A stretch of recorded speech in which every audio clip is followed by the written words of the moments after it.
인디애나주 인디애나폴리스 외곽에 자리한 한 쇼핑몰에서 총기 난사 사건이 벌어져 4명이 숨졌습니다. 뉴욕시에서는 지난 밤 사이 모두 9건의 다른 총격 사건이 발생해 1명이 숨지고 13명이 다쳤습니다. LA 북부 랭캐스터시에서 고가의 보석을 운송하던 차량이 털렸습니다. 피해액만 무려 1억 5천만 달러에 달하는 것으로 전해졌습니다. 리버사이드 병원에서 한 여성이 간호사를 사칭해 신생아를 납치하려다 경찰에 체포됐습니다. 몬태나주 고속도로에서 모래폭풍이 불면서 차량들이 연쇄적으로 추돌해 모두 6명이 목숨을 잃었습니다.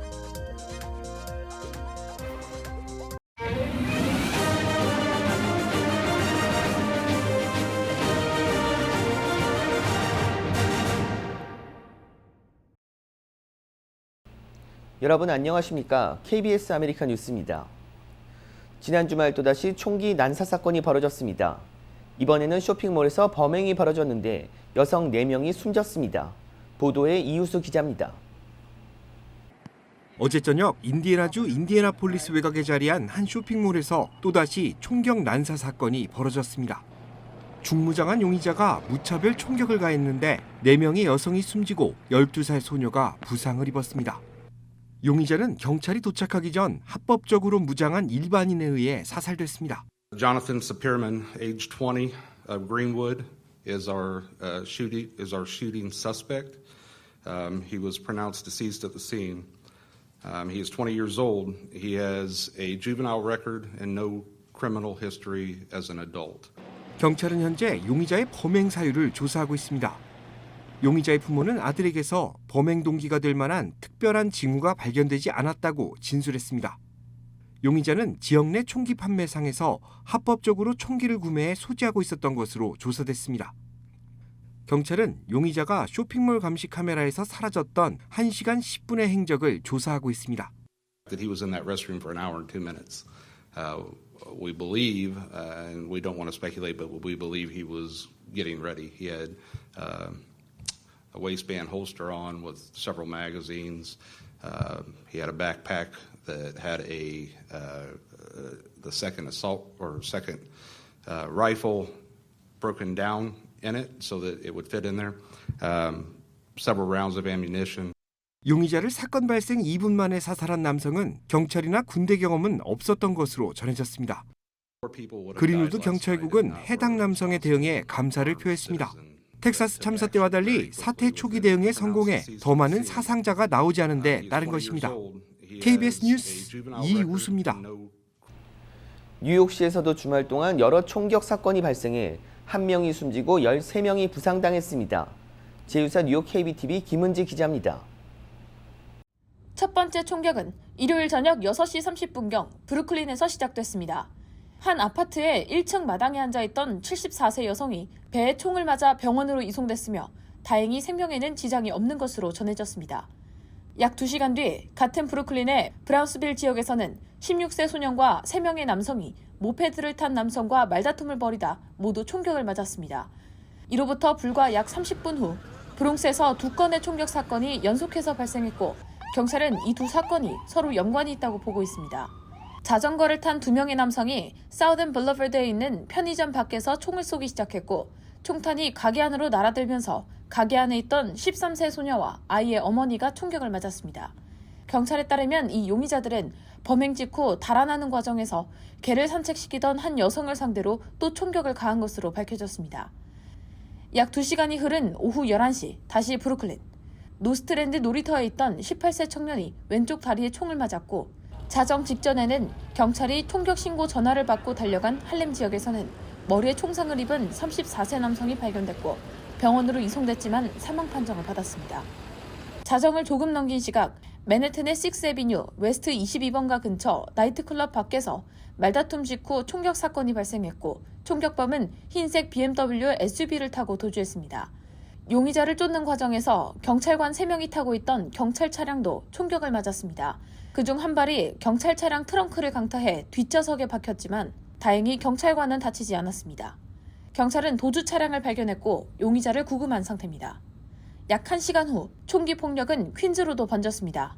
유명한 갱단원으로 알려진 21세 남성이 왼쪽 다리에 총격을 맞았습니다. 그는 경찰 수사에 협조를 거부했습니다. 그 이후로도 크로스 브랑스 익스프레스웨이 인근에서 집 밖에 잠깐 나온 사람이 총에 맞기도 했습니다. 이렇게 약 6시간 동안 스태튼 아일랜드를 제외한 뉴욕시 전역에서 총격이 9건 발생해 1명의 사망자와 10대 2명을 포함한 12명의 부상자가 나왔습니다. KBTV 뉴스 김은지입니다. LA에서 현금과 고가의 보석이 운송 도중 도난당하는 사건이 발생했습니다. 이영현 기자가 보도합니다.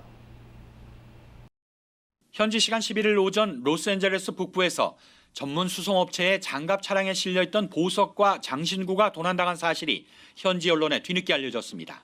수송 차량은 샌프란시스코 국제 보석쇼에 전시됐던 귀금속들을 싣고 약 600km 떨어진 다음 전시회 장소로 이동 중이었습니다.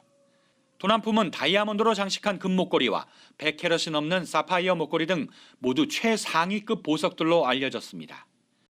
It's all fine jewelry, very high tag, and they're just gone. 보석 전시회 측은 보석과 장신구가 20여 개 가방에 나눠 수송 차량에 실렸다고 밝혔습니다. 또 피해 보석상 18명이 보고한 피해액은 1억 5천만 달러, 약 1,900억 원이 넘는다고 전했습니다. It's their whole life.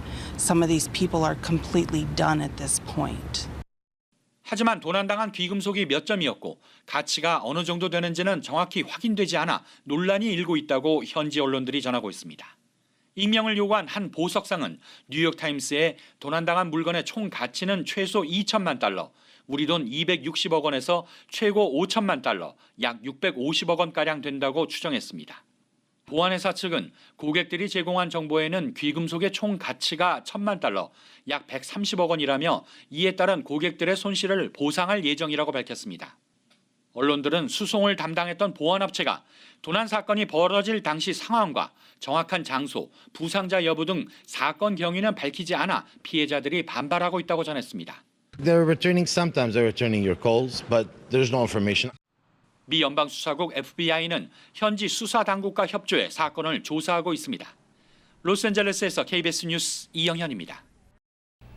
지난 토요일 아카디아에 위치한 세븐일레븐에서 또다시 무장강도 사건이 발생했습니다. 지난 토요일 밤 12시쯤 총을 들고 편의점에 들어온 강도는 직원을 위협하며 돈을 요구한 뒤 현금을 챙겨 달아났습니다. 경찰은 용의자가 어두운 색 세단을 타고 동쪽으로 이동했다고 말했습니다. 용의자는 키 5피트 6인치의 작은 체구로 녹색 재킷에 녹색 야구 모자를 쓰고 어두운 색 바지에 검은 장갑, 파란색 마스크에 흰색 신발을 신고 있었습니다. 경찰은 용의자에 대한 정보가 있다면 아카디아 경찰서로 제보해 줄 것을 당부했습니다. 최근 LA에서 피해자들의 집까지 따라가 강도 행각을 벌이는 경우가 늘자 LA 경찰국이 주의보를 발령했습니다. 경찰은 용의자들이 시내에서 범행 대상을 물색한 뒤 몰래 쫓아가 피해자가 집이나 근무지에 도착했을 때 강도 행각을 벌인다고 설명했습니다. 경찰은 미행 강도가 자주 일어나는 지역이 멜로즈 애비뉴와 LA 다운타운 쪽 보석거리, 나이트클럽, 그리고 고급 레스토랑 등이라고 밝혔습니다. 경찰은 값비싼 시계나 목걸이, 가방 등이 목표가 될 수 있다면서 피해자들 가운데 고가의 차를 타는 경우도 많았다고 덧붙였습니다.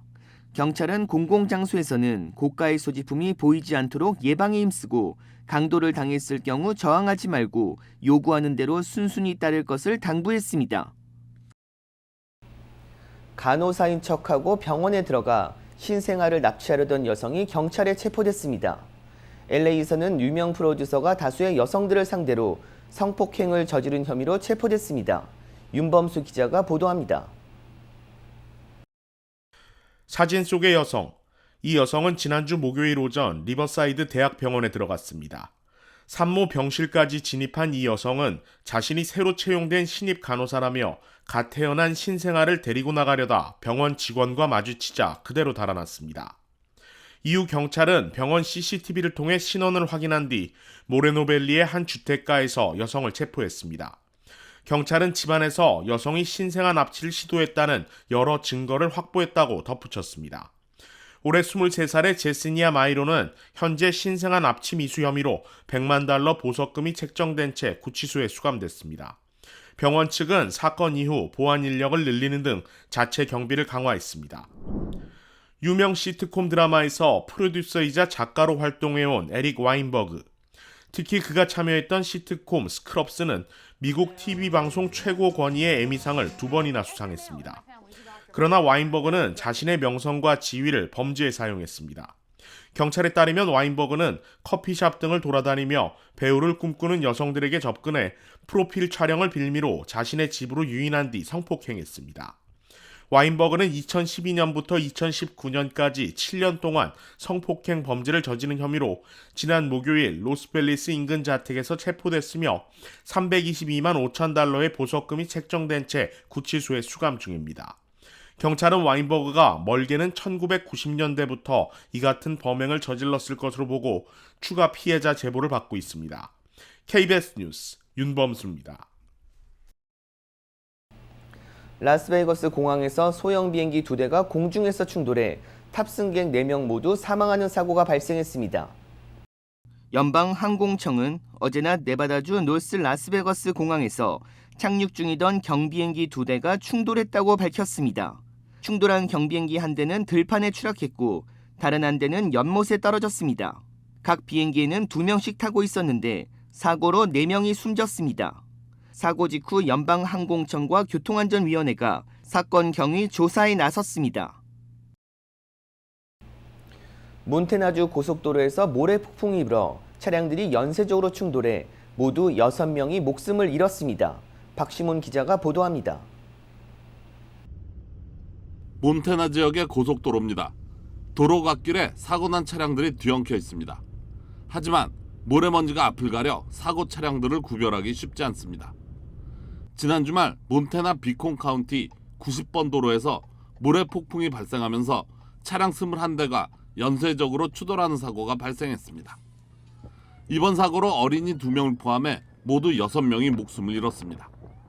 아직까지 정확한 부상자의 숫자는 보고되지 않고 있는 가운데 8명이 입원한 것으로 조사됐습니다. 지역 당국은 사망자 수가 더 늘어날 가능성도 배제할 수 없다고 발표했습니다. 고속도로 순찰대에 따르면 사고 당시 시속 60마일에 달하는 모래폭풍이 인근 지역을 덮었고 이후 주변이 어두워지는 블랙아웃 현상이 일어나면서 교통사고가 일어났습니다. 운전자들은 모래폭풍으로 가시거리가 짧아지면서 마치 적갈색 안경을 쓰고 있는 것 같았다고 말했습니다.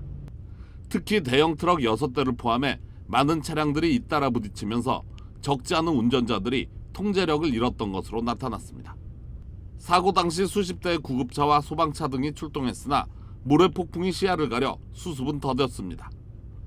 몬태나 중부에서 시작된 폭풍은 서서히 동쪽으로 움직이면서 결국 모래먼지와 함께 사고 지역을 덮었습니다.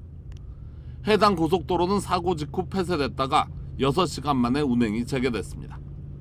사고를 목격한 운전자들은 현재 충격에서 벗어나지 못하고 있는 상태로 알려졌습니다. KBS 뉴스 박시몬입니다. 캘리포니아와 텍사스, 오클라호마 등 중서부 8개 주에 폭염 경보가 발령됐습니다. 기상청은 오늘부터 이틀간 캘리포니아주와 텍사스를 비롯해 중서부 지역 주민 4천만여 명을 대상으로 폭염 경보를 발령했다고 밝혔습니다. 기상청은 텍사스와 오클라호마, 사우스다코타 일부 지역과 캘리포니아 중부지대인 세너킨밸리의 경우 최고 104도가 넘을 것이라고 예보했습니다. 특히 텍사스주에서는 불볕더위로 에어컨 등 냉방기기 수요가 급증하면서 전력망이 위협받고 있는 것으로 나타났습니다. 현재 캘리포니아주 전체의 60%가 가뭄경보 3단계에 해당하는 극심한 가뭄 지역으로 분류돼 산불 발생 가능성도 커지고 있습니다. 한국 방문길에 오른 미 재무장관이 대북 추가 제재 가능성을 언급했습니다. 김기현 기자가 보도합니다.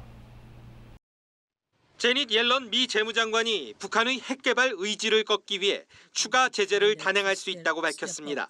옐런 장관은 한국 방문을 위해 탑승한 군용기에서 로이터 통신과 인터뷰를 통해 한국 정부와 대북 제재 문제를 논의할 수 있다며 이같이 말했습니다. 그러면서 미국은 북한의 어떤 핵실험도 매우 도발적으로 간주할 것이라고 경고했습니다.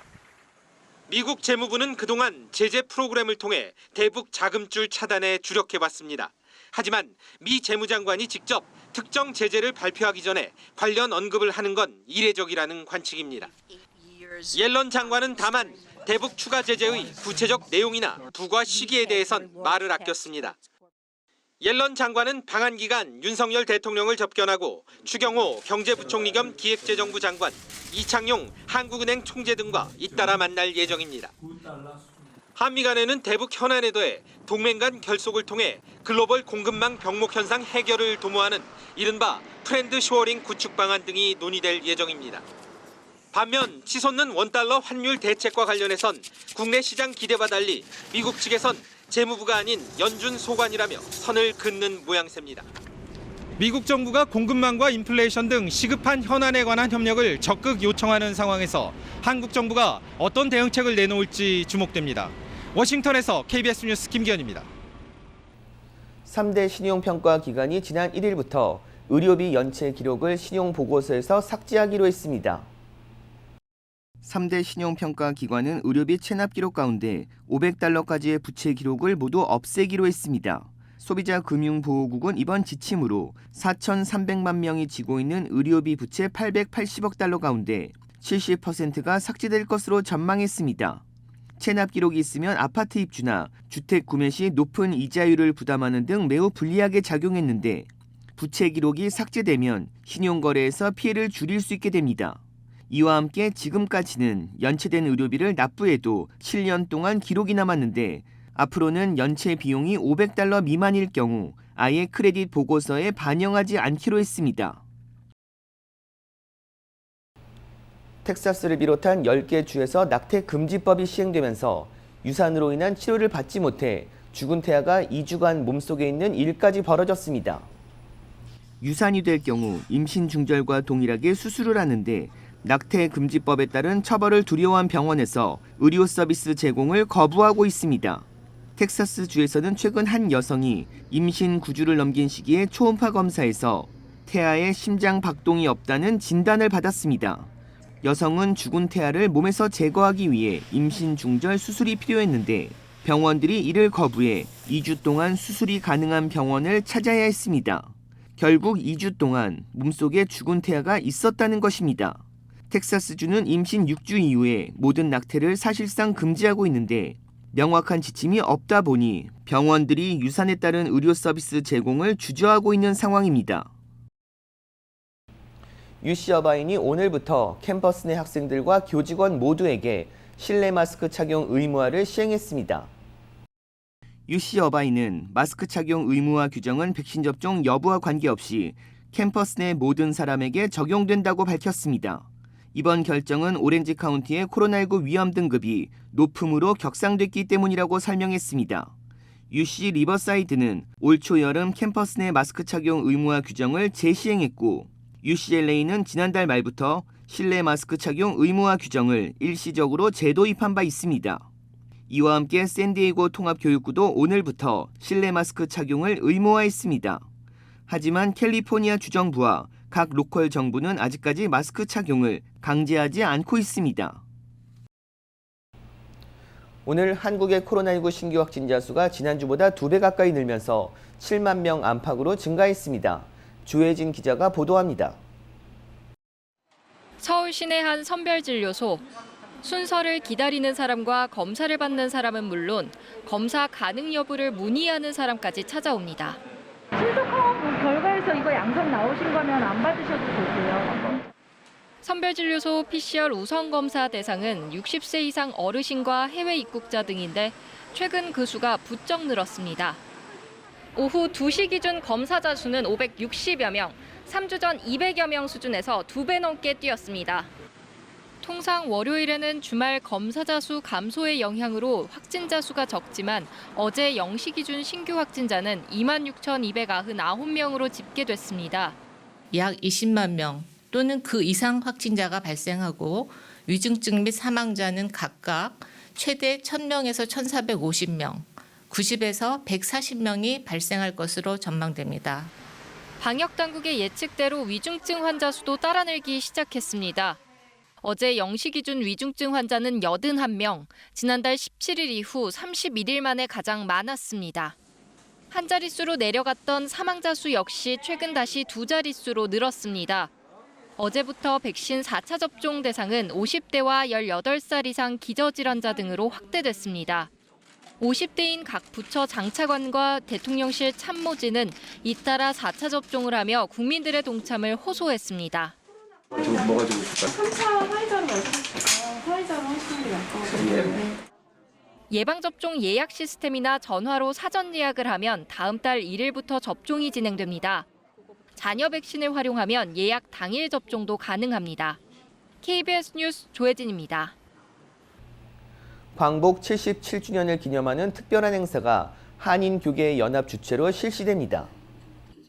교계 전체가 하나로 뭉쳐 진행되는 이번 행사는 조국 광복을 기리고 힘든 시기를 보내고 있는 미국과 한국을 응원하는 의미를 담고 있습니다.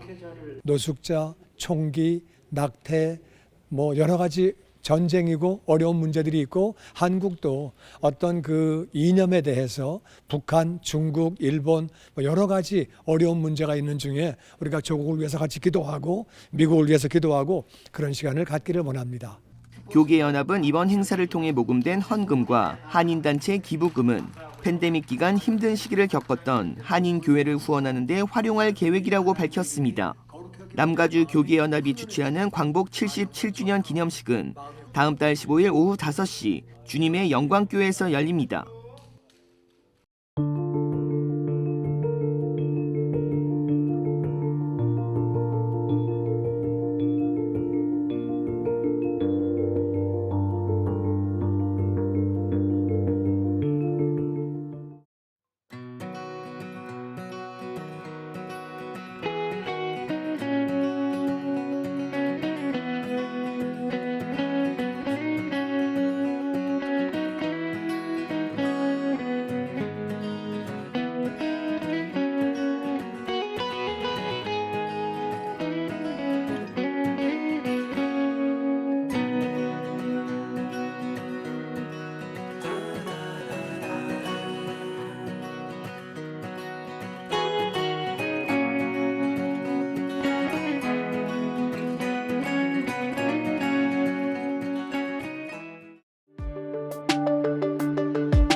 KBS 아메리칸 뉴스 마칩니다. 고맙습니다.